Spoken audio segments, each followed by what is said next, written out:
Hello, everybody. Welcome into the Sportscaster and Her Son, where sports bridges the gap between the generations. I'm your co-host, 12-time Emmy Award-winning sportscaster Peggy Kusinski from ESPN Radio in Chicago. I'm the mom, I'm the sportscaster, and I'm the baby boomer. And I'm the other co-host. My name is Jason Conander. I'm a junior here at the University of Texas at Austin. Here I'm super involved with Texas Student Television. Was out at the football game on Saturday against Iowa State. It was great to finally cover a Longhorns football win. So that was nice, and yeah, nice to be here. Hey, thanks everyone who has followed us on YouTube, our website, thesportscasterandherson.com, and listening wherever you get your podcasts. Please continue to download and follow and tell a friend. Remember, we are on the ESPN Chicago app. That's our new home. And don't forget, you can also get some of our fan merch at our store on TeePublic. Check out the link on our website, thesportscasterandherson.com. Okay, in this episode, Jason, it's a pretty much a serious topic, something that's really hard for parents to talk to their kids about, but it's super important that they do. And that is child abuse in youth sports, whether it's Little League baseball, basketball, gymnastics, or other club sports. Your kid goes to summer camp or they take part in community rec programs. This is a problem that just doesn't seem to go away. We've heard about it from Olympic gymnasts, professional hockey players, like what happened here in Chicago with the Blackhawks and their video coach. And now, most recently, the NWSL professional women's soccer players report that came out to find out that they were groomed at a young age by a coach who went on to coach professionally. This is an issue, Jason, that is so hard to address, but it's so important that young people are aware of exactly what is going on.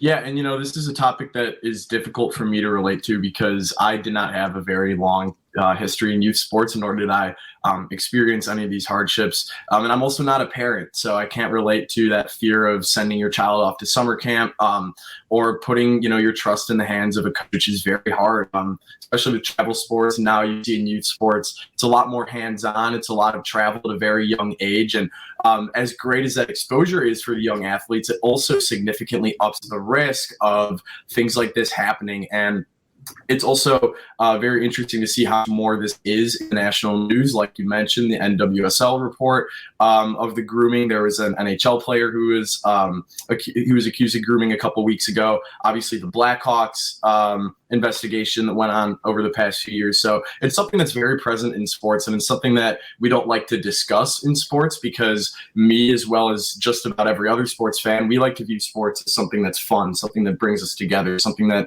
brings out that competitive spirit and can bring together whole communities. And it's very disheartening when things like this happen, but it's also important to discuss because they do happen and they need to be talked about to spread awareness in today's society. So there's a groundbreaking new program taking on sexual abuse in sports, and it's called Spot a Spider. It's internationally renowned, teaches children and teens and young adults how to protect themselves from all types of abuse. So why don't we bring in our guests? Dr. Amy Saltzman is a physician, author, and former Stanford gymnast who was once a victim and as a survivor, or should we say a surthriver, of emotional abuse, one of the founders of Spot a Spider, along with advisory board member Judge Rosemary Aquilina. You may recognize her as the judge in the trial of the U.S. gymnastics team doctor, Larry Nassar. Welcome to both of you. Thank you so much for joining us, ladies. Thank you. We're so happy to be here. Dr. Saltzman, let me start with you. How did you decide to do something about an issue that enrages me as a reporter, because I have done story after story and it just seems like it's something that is not going away? Well, first of all, I want to thank you as a reporter, because there are so many reporters that are doing stories on kind of the scandals and the salacious, upsetting news, and not so many that are doing stories on what can we do to change this or fix this. So thank you for this opportunity. And really, my experience is I was a gymnast.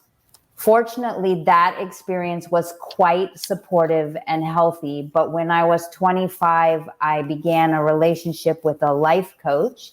And in August of 2020, a neuropsychologist determined that that relationship was a relationship of undue influence or covert emotional abuse or coercive control. And in the process of healing from that, I really started to look into what are these patterns of abuse. Most of us would call this abuse grooming.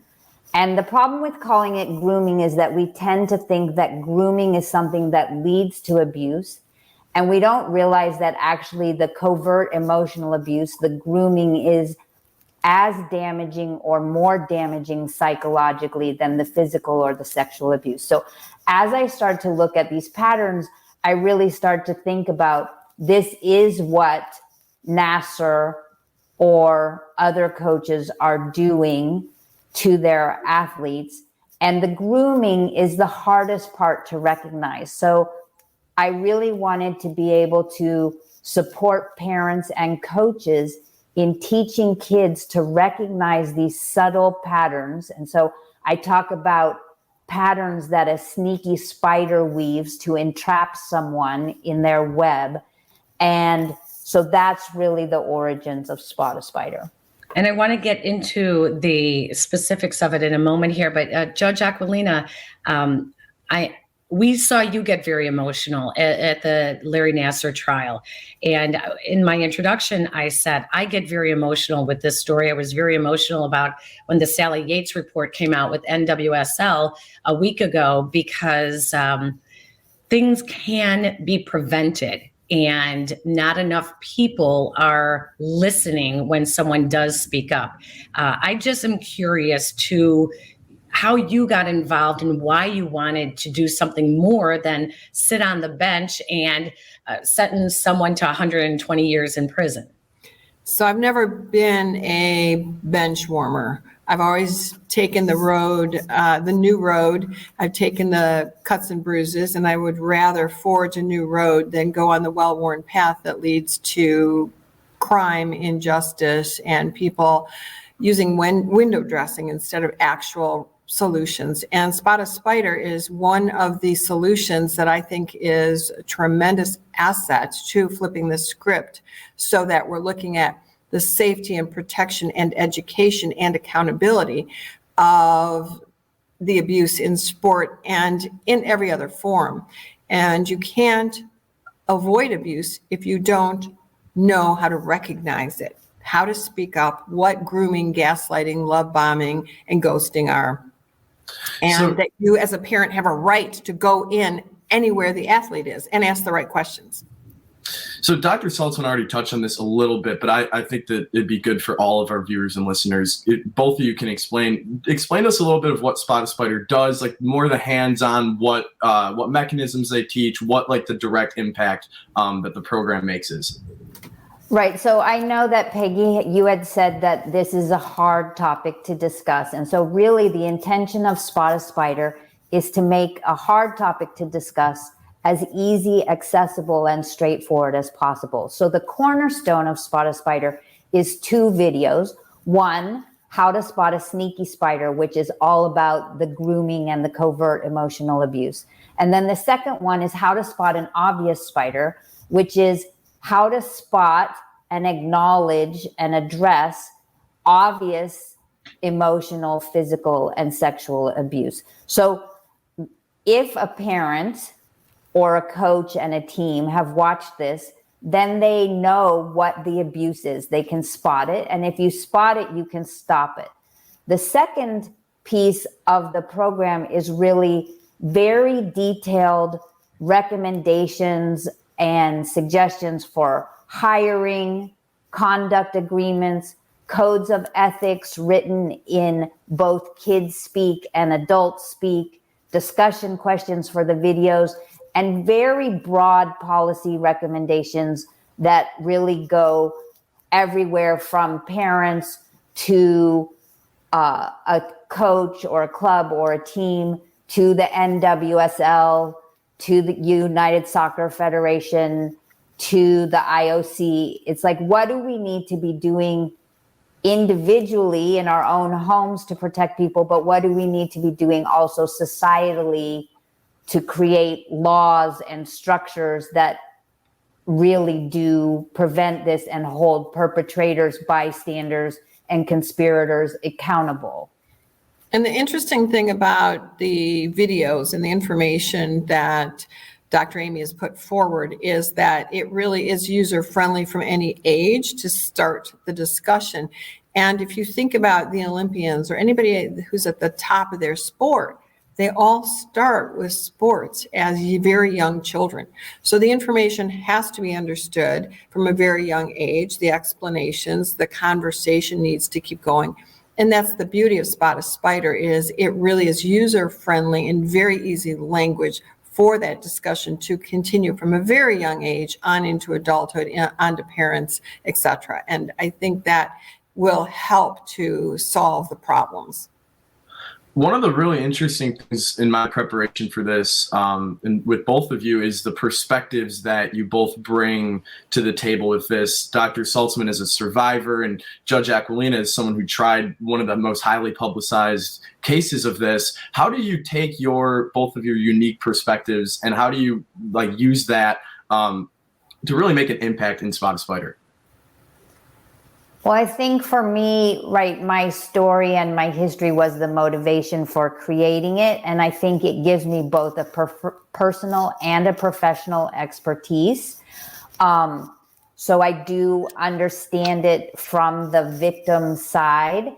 And then I understand it from what the psychological side, the psychology of the spider and the psychology of the victim. And from my perspective, I have seen, you saw me in the Nassar case, but that's one of thousands of cases I have. I see all ages. I see men, women, boys, and girls, and giving voice and an understanding of the underlying issues and how this occurred, and making sure that the victims are not blamed or shamed, that they have a safe place to speak out, that they understand what's happening, and that defendant also understands what they did was wrong and where everybody's coming from, to look at the errors in the thinking and how do we get to a place where we can eradicate this is just really, really important. And I think this program, Spot a Spider, looks at both sides and addresses the issues that I see every single day in front of me on the bench. And I've been a judge now for 18 years. Well, Judge Aquilina, when you had the 150 gymnasts all allowed to use their voice before sentencing, it was so powerful. I think it struck people outside of the moment. Like, you knew that it wasn't going to stop there and people would forget about sex abuse or child abuse in sports. You knew that this was going to go on. But something, Dr. Saltzman, that you mentioned, I wanted to touch on, and that was the languages used for definition of misconduct has allowed some of the abusers to get away with it and not lose their jobs, for instance.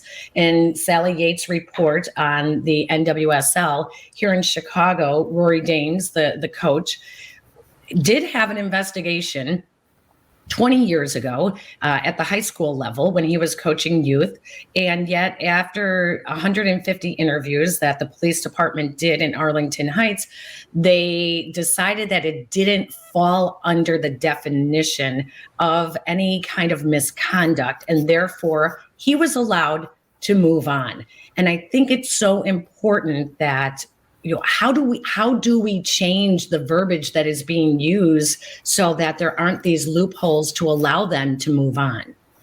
Right. I think that's a great question. And I think one of the issues is, right, again, this is why the videos are divided into sneaky spiders and obvious spiders, because obvious spiders we can point to. Honestly, as a society, we don't do a great job with that either. We should never allow a coach or a theater director or a boss to do anything that we wouldn't allow a school teacher to do in a classroom. So we wouldn't allow school teachers to yell at students or throw things or pull someone by their shirt. And all of those are obvious forms of abuse. The harder part is the subtle abuse of the sneaky spider, which is really demanding obedience and compliance and kind of eroding the person's sense of self, sense of value, sense of agency. And if that starts at a young age, then even when someone's an adult and a professional athlete, as in the NWSL, they've lost something along the way. And then it's harder for them to have their voice. So part of the Sneaky Spider is to help us understand what are those subtle behaviors, and to understand those subtle behaviors are actually abuse. They're covert emotional abuse, and we need to be calling them out as such. We need to have club policies and local laws and national databases that are recognizing covert emotional abuse in the same way that we're recognizing physical and sexual abuse. But one of the biggest loopholes is just not understanding covert emotional abuse. And that kind of sets the stage for every other type of abuse. And I have to say, and I totally agree with that, but as we're getting into a voting cycle, people need to look at the legislators and that who want their vote and ask them, do you know about the Sneaky Spider, the covert actions? Do you know what is missing in the definition, the legal definition in the law of consent? Because as I hear jurors and read juror questions and then go back and talk to every single jury I have, they are confused on the participation, the consent, the age difference, what actions a victim took or didn't take. And you can't consent in many situations, and yet they don't understand that if it's further defined in the law, we're going to see a lot less. Otherwise, we've got co-conspirators in legislators for their non-action. Remember, when you don't act, an inaction is an action. We need to hold them accountable for these definitions to eradicate this as well.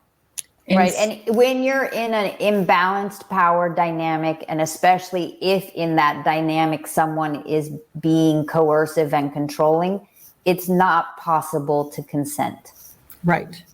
Some of the stories that I have done recently, there is a thread of commonality of it does start at a young age. The grooming. It is giving someone a ride home, inviting them over to their apartment to watch movies, buying the kid who can't afford to go to McDonald's, buying them McDonald's as a treat after a game, but being the only athlete. That was a baseball coach.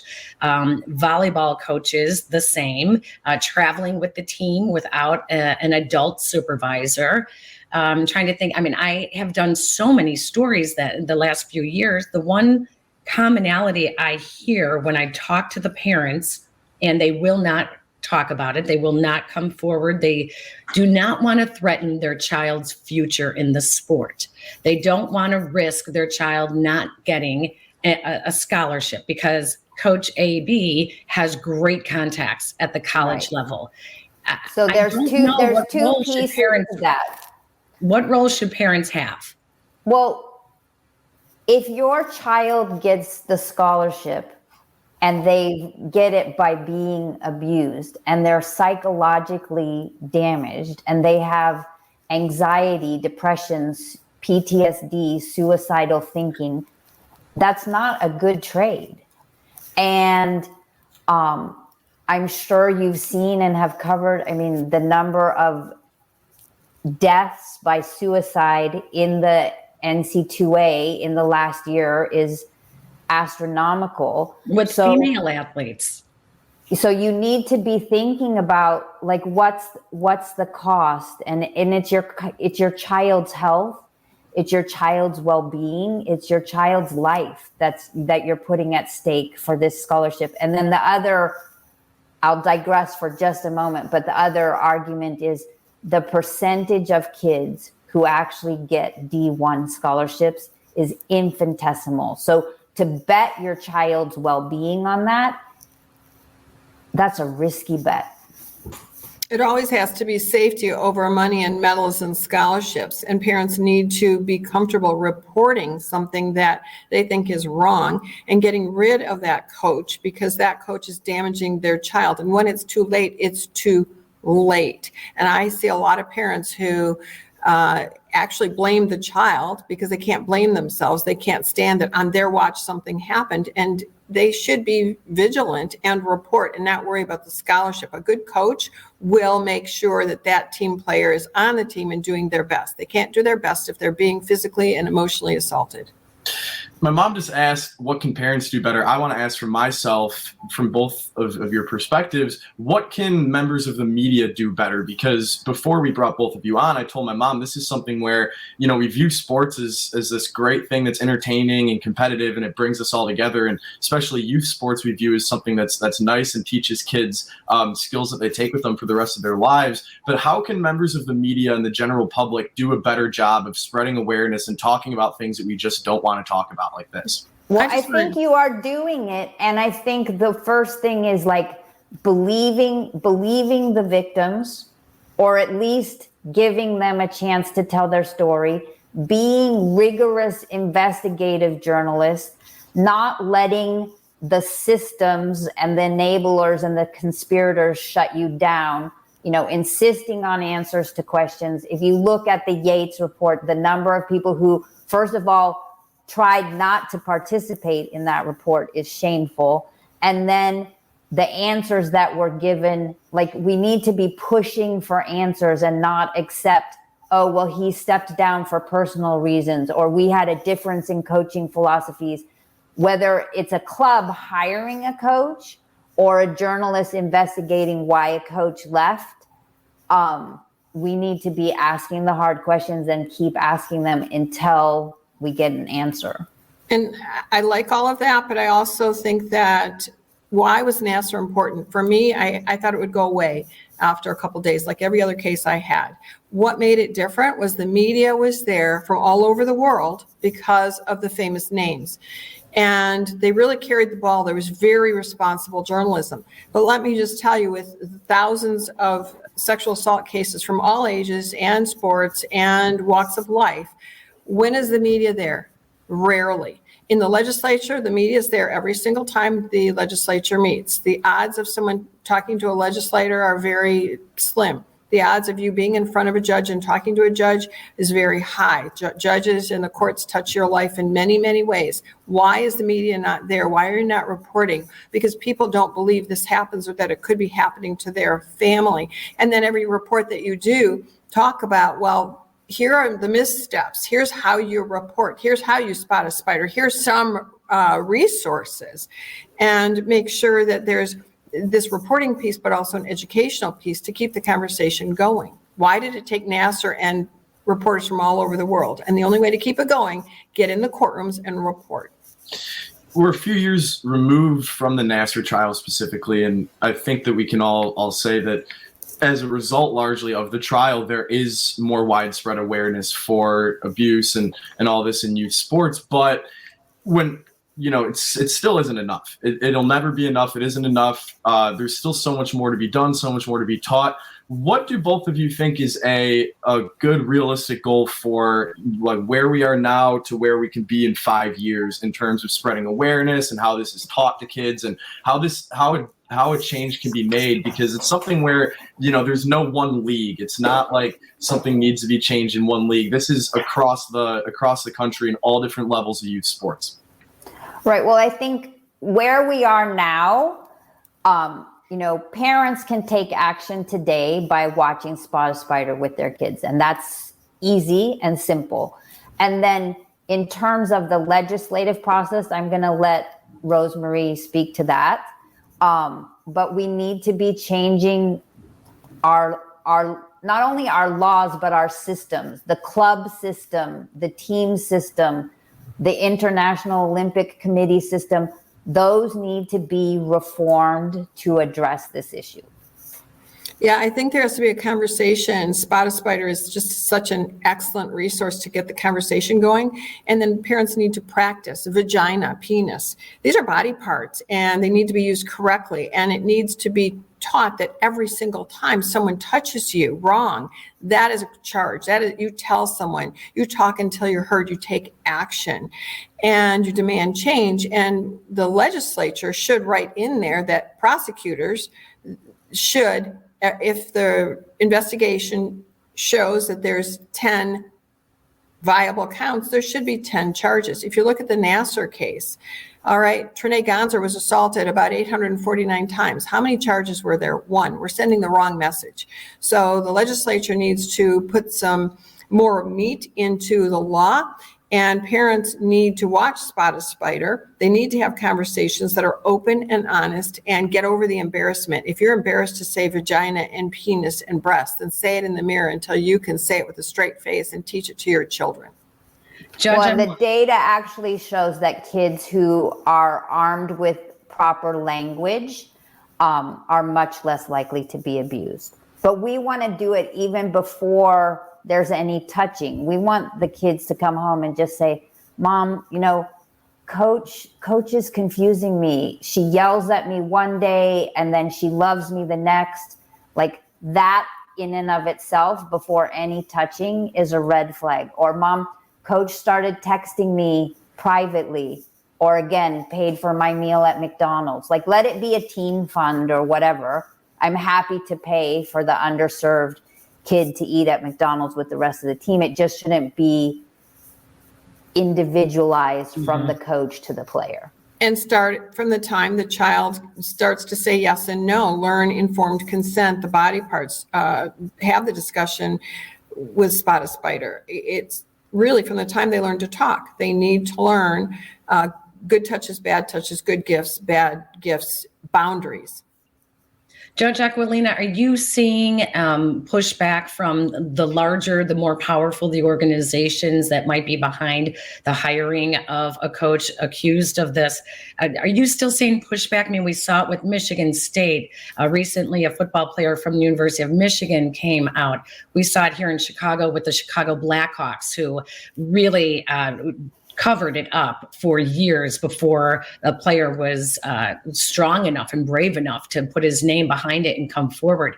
Is it a matter of the big organizations would rather it just go away and they just push back? They don't just want it to go away. They want to window dress it and not talk about it appropriately and have no accountability. They want to act like they're, doing the right things. But if you lift the curtain, they're doing absolutely the wrong thing or nothing. For John Vaughn, you mentioned U of M. He was the football player turned to NFL who was assaulted 50 times by Anderson. He camped out over 100 days outside the president's door, and the president never walked down the sidewalk a few feet to shake his hand and say, what would you like me to know? How can I help? Instead, they preferred to hide under a rock and pay $480 million, which still has not and never will silence John Vaughn. And it's the same thing with the sister survivors at Michigan State, Ohio State, all of these universities, and the higher sports, the elite sports. Well, and if an institution wanted to do the right thing, they would have put that money into Spotted Spider and other preventive programs. I am waiting for one institution to do the right thing and just say, yep, it happened on our watch.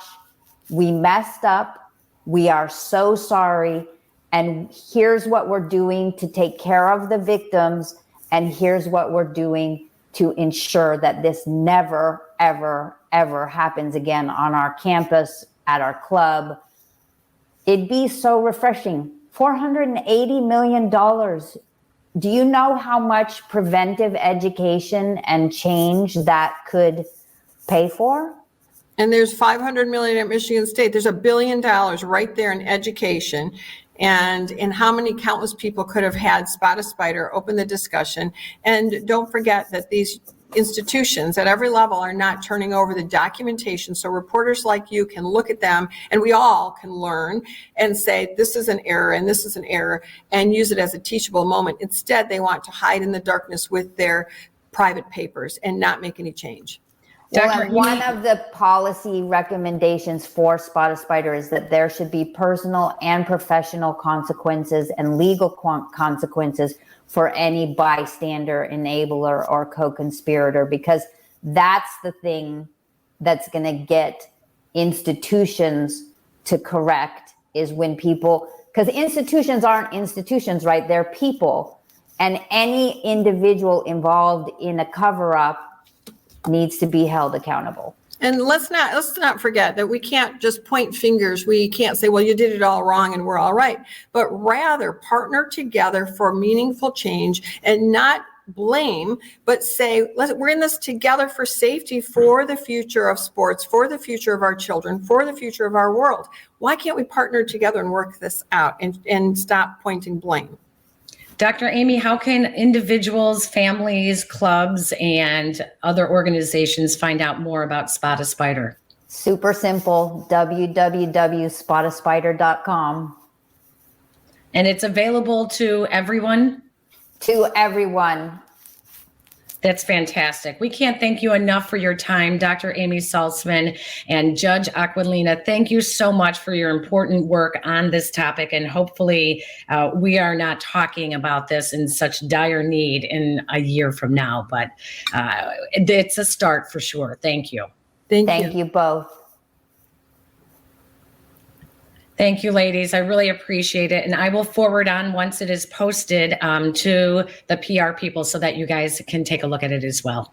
Yeah. Great. Thank you so much. Absolutely. And Jason, you are just like every reporter I've talked to. I don't know. You should just go right on the job. I know. Thank you so much. I really appreciate it. You did a nice job, both of you. Thank you so much.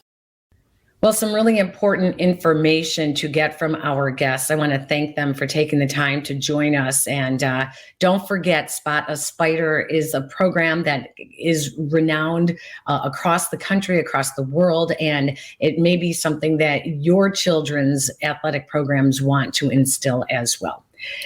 Final thoughts, Jason.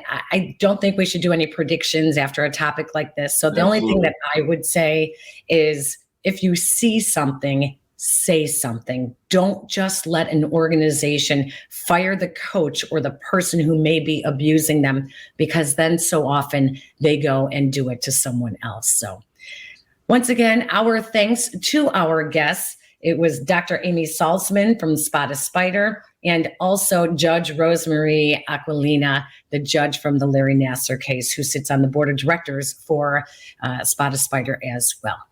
Jason, how can people find our podcast?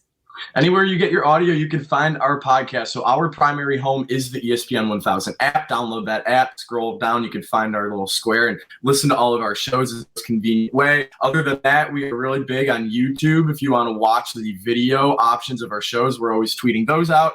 In addition to that, we also have Spotify, SoundCloud, Apple Podcasts. Anywhere you get your audio, you can find our show. Like, rate, subscribe, retweet, anything that you do to push our show, it definitely helps. We see it and we appreciate it. Our thanks to Jake Cantu, our producer on the ESPN Chicago app. Thank you all for tuning in.